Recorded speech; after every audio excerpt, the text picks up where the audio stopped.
The way we look at advising a customer on health would be first is to understand his health, right?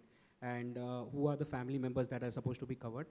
And before we even get into, let's say, the top-ups or the add-on or the supplementary covers, what would be interesting or what would be more important is that to understand how do you manage the risk between the family members. So whether you go for a full floater for all the family members, including parents, or you go for a standalone cover for a certain members in the family. Typically what we do is that for a higher age member or a person who has a specific ailment where we see higher risk, what we would typically do is that would put him into a separate policy so that uh, the problem with a floater, obviously, or we could say the flaw in a floater would be that uh, uh, one person could use up the entire sum insured, right? So the typical strategy is to look at the health first, the health condition first, look at members who are having a higher risk as a standalone cover. The remaining could go into one floater, and typically then top it up with a good super top up plan. This would be the overall, this should take care of But what about this hospital cash, critical illness, OPD? Yeah. So according to me, today the OPD plans that exist in the country today, they are not cost efficient. So till I think OPD is a problem that the health insurance industry together needs to solve. But as on date, there is no great OPD product that exists, which I would advise anyone or I would buy. On the hospital cash front, I feel it does solve a small problem. It solves the problem of the expenses that are not covered in the health insurance can be covered by hospital cash. But I feel that's a very, very low priority, meaning I typically would not recommend hospital cash. Critical illness, yes. I feel critical illness is very important because in the times that we live, it's possible that I'll never die. I could actually live much longer than what, let's say, my ancestors lived. But because of medical science, right? So I would be because of the lifestyle I have, I could have a disease, but I may still be alive. So I may have a lot of expenses to take care of, or my incomes could go down. So critical illness is very, very important. So the breakup could be standalone plus family floater combination, a top up, and then a critical illness plan. That, I think, solves the problem for one customer. Okay. Yeah. Kapil, what's your take? My view is that one should stay extremely focused on the basic Mediclaim plan and not get sidetracked by these bells and whistles, OPD, hospital cash, and all of that. And to my mind, the most fundamental thing is when you're thinking of the plan, there are two things. One is that get the sum assured right. I'll tell you what I mean by that. And second is make a sensible product choice. The sum assured thing comes first because if you just look at it, when we tend to buy, everybody sees, okay, what's the cost of getting treated today? It's unlikely event and they'll buy like that. But we completely underestimate that the insurance you buy today, when you're healthy, you're going to be using like 25, 30 years later.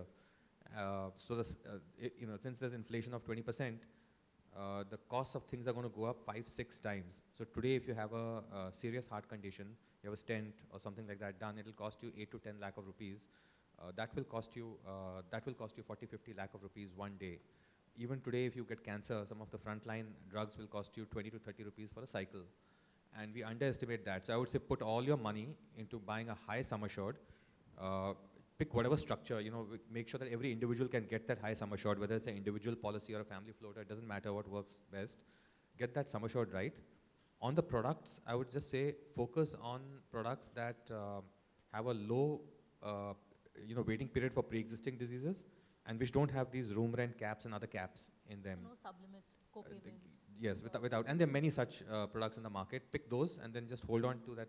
Make sure you renew on time because as per law, the insurer has to keep renewing it. Just stick with that plan, for the next 25, 30 years. Great. Okay, so moving on to the next, let's talk about home insurance. And as Gopal said, that home insurance is not very popular. I want to understand why is home insurance not popular among customers? So, Deepu, you want to answer that? Yeah.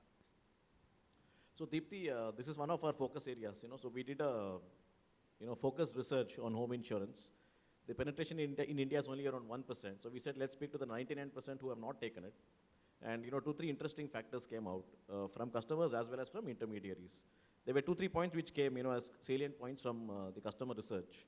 One is the point which I made earlier, that, it's not going to happen to me. The other is they think it's too much of effort, for a small value insurance. Somebody will come home, look at my house, go through my entire house, figure out all the contents and then come back. The value I'm not very sure of. I may not have the invoices of all the assets. So they find it cumbersome. The third is they weren't very sure of the claims process. What will I finally get, when I buy it? Then we spoke to intermediaries, and they were kind enough to tell us, that for them this was not low-hanging fruit. They would rather focus on the meaty products like motor and health. And they said for the same reasons that, there is customer resistance, right? I don't want to put in this kind of put in the long yards and then find the returns are minimal. Plus, they were a little wary of the fact that there could be many small, claims which may come up through the entire life cycle, and my bandwidth will get taken away. So these were 2 points which came. Now, from a solution perspective, we did some study on advanced markets, right, as to how do we tackle this. So one is from a customer perspective, it's about going, and that's our tagline, which is relationship beyond insurance. How do we get into assisted living, energy, helping him with white goods, so that we go beyond home insurance and we develop a relationship, literally focusing on the connected home. And that's something, which we have seen has had some traction in advanced markets. And hopefully that should help us overcome the problem. Okay. Kapil, what should be a good home insurance strategy? Home insurance is not just for catastrophes, as many people think, because you have accidents all the time which take place. Some glass breaks, something happens. So I think I totally agree it's an absolutely essential thing to have. So the strategies, you should buy it. It's a very simple strategy. The issue is I'm an intermediary, so when he refers to an intermediary, I'm one of the intermediaries who sort of deals with this. We don't like to sell it, but I put the blame a little bit on the insurers, because I think the way it is underwritten is complicated. So if you want to really place a home insurance policy, it's a bit of a headache. Supposing, for example, you want to insure the gold, jewelry in the house. You have got to have invoices for the jewelry, or you've got to find a valuer. There are very few valuers. If your 10% doesn't have an invoice, it's just a process. And I think it's very important for insurers to think how they're going to streamline that whole activity. Claims is still a distant, people haven't seen that many claims, they will see it. It's just placing the policy is got to be far more efficient than what it is today. When that happens, the market will just take off. Okay. Do you see technology helping with that? Yeah, of course. One is, we studied this company in London. It's a startup. So the customer himself, if he has an app on the phone, right, it scans the entire house, even if he just enters the house, right? So that makes it very simple. Within a matter of seconds, and there was a live demo, where it just quickly calculates saying the value of a house is so much. So his privacy is taken care of. The buying process becomes extremely simple, so that's one. The other is I spoke about the connected home. Now that's all about technology, So for example, if you have Internet of Things, coming in a big way, and that's going to expand the entire universe of insurable assets, right? So when the customer is away, right, whether it's about switching off, let's say a water pipe which is leaking, or there could be a potential, alarm, right? So we have seen, these are 2 areas, by which we can leverage technology. The third is, in the US, there's a, let's say, an alarm bell company just tied up with an insurance company. Now that alarm bell can be configured on your phone.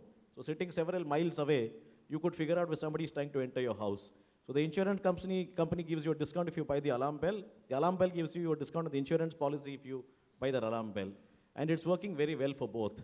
So that's really the way we need to go. And we need to keep looking at areas where we can engage with the customer beyond insurance, because it can't be only about an earthquake or a fire destroying his house. All these small needs we take care of, we build a relationship through its life cycle. Yeah. That's right.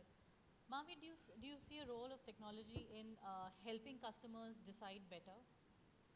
Yes, of course. The problem that Deepu just mentioned, right, and typically even in the earlier conversations that happened, there is this issue of an agent going physically to a customer's house and selling a low-ticket size insurance product. He's not able to cover even his expenses of travel for some products. Like for a home insurance or for a bike insurance, it becomes almost on a bike insurance, an agent would make like $60 or $100 on one policy. So for him, it becomes a very difficult product to sell. Technology can actually help sell such products, give access to customers to such products which today do not exist. Our own experience has been that uh, uh, today the market, for example, when I look at, let's say, two-wheeler insurance, the 70% of the two-wheeler insurance, two-wheeler market today, the two-wheelers that exist in the country are not insured, right? Uh, uh, when now we are seeing customers buying two-wheeler on our website, what we've understood is it's not only that customers don't want to buy insurance or they are not aware, it was also about access. A product like CoverFox or any other website, what it does is that it's been able to get access to customers to be able to buy such low ticket items which otherwise were not available, or he had to travel to the agent's place or to the insurance place. So I think that's a very good problem that tech has solved. The other problem that tech has solved is that now you can research and compare online, which is a big problem that has been solved. There's a lot of more transparency that exists. You know that if an agent has come to your door and if he's telling you something, you could actually, while the conversation is on, you could actually search online and check whether whatever he said is true or untrue, which is another empowerment the customer has got. So fintech has been able to give back a lot of power to the customer which did not exist. Insurers or any other manufacturers were depending a lot on the traditional, I would say the traditional intermediaries today. Fintech has basically been able to, and because of which the market focused on intermediaries more than the direct customer. I think what has happened with fintech is that the power has gone back to the customer. The customer is able to make choices, and the products are now being designed directly for the customer. Sure. Gopal, what's the experience of life insurance industry been? Because given the online platform, term plans have suddenly become popular.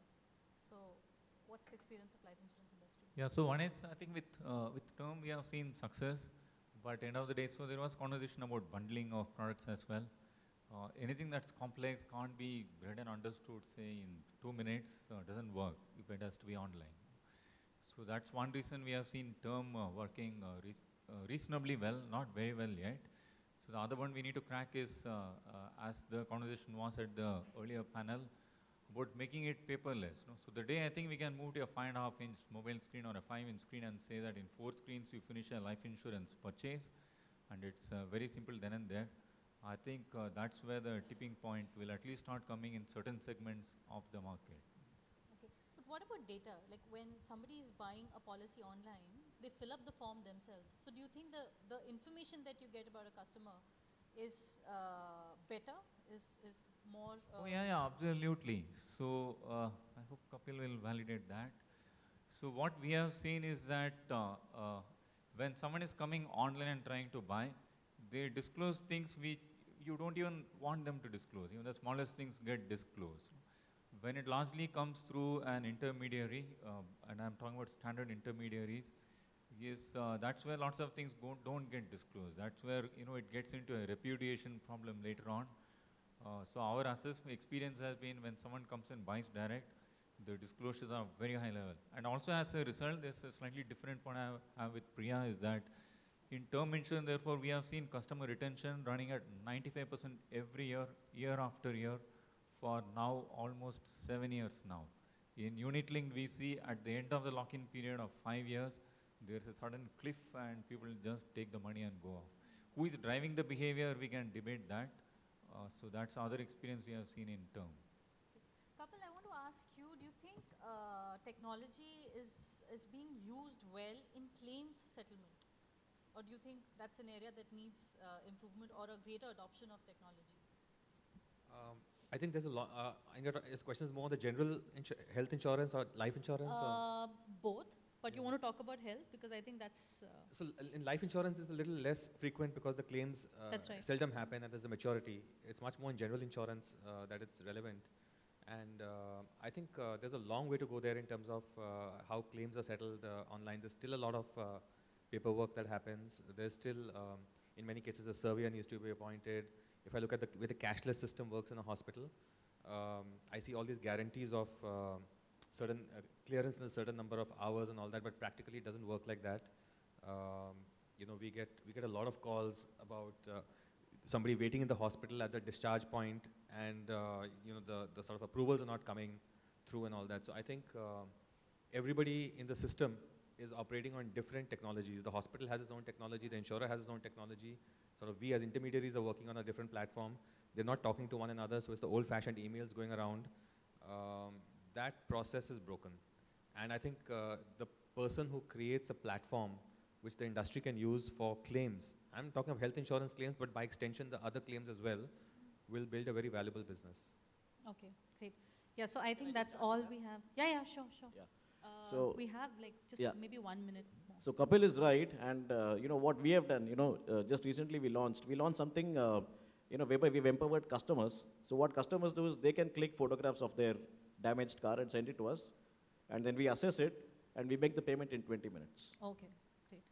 So yeah, I think our time's up. But before we go, I want to ask each one of you, tell me what your insurance box looks like. So I don't need to get into the details of the sum insured and all of that, but I want to know the kind of plans that you've bought for yourself. So Priya, I'll start with you. So Dipti, I think you know my story. We, started off buying the wrong insurance products and we got missold that. And that's what gave rise to Peak Alpha eventually. So we don't have those life insurance products anymore because at this point I think I'm self-insured from that perspective. However, I do have medical insurance. I have a family floater cover for 20 lakhs.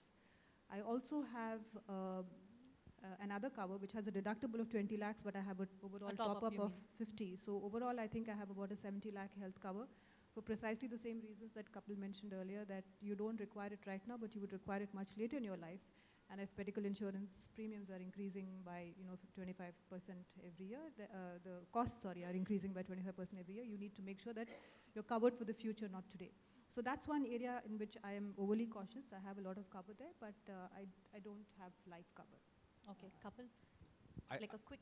I have Listing of I products. have two term plans. I have a health insurance mediclaim and a top up and a company given health insurance.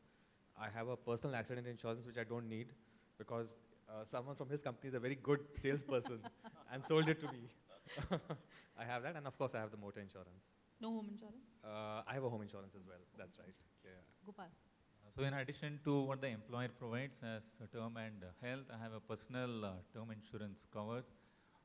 Top of health insurance cover I got, obviously a car insurance, and until a point in time I had a home insurance also. Okay.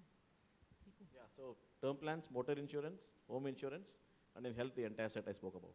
No savings bundled? Yeah, insurance? that's part of, that's anyway, along with term plans, I have that as well. You But have I was that as focused on only insurance. Okay. Mavi. So I think I'm an insurer's dream in terms of a customer. I have, I think, a health insurance cover would be around 40 lakhs, critical illness cover, personal accident cover, term insurance, 2 term insurance plans, and obviously car and bike are covered. Yeah, that would be the cover. Great. So I think it's the end of the discussion. And no time for questions, but we'll take a break shortly and you can ask your questions. Thank you, panelists. It's been a lovely discussion. Thank you, panelists and Deepthi, for the insights. After this gripping discussion, it's time for a short tea break. Meanwhile, you can tweet or post about the event, your views on the theme using #YourMoney. Also, in the pre-function area, you can walk up to the Mint subscription desk where our representatives will help you out with any subscription-related query.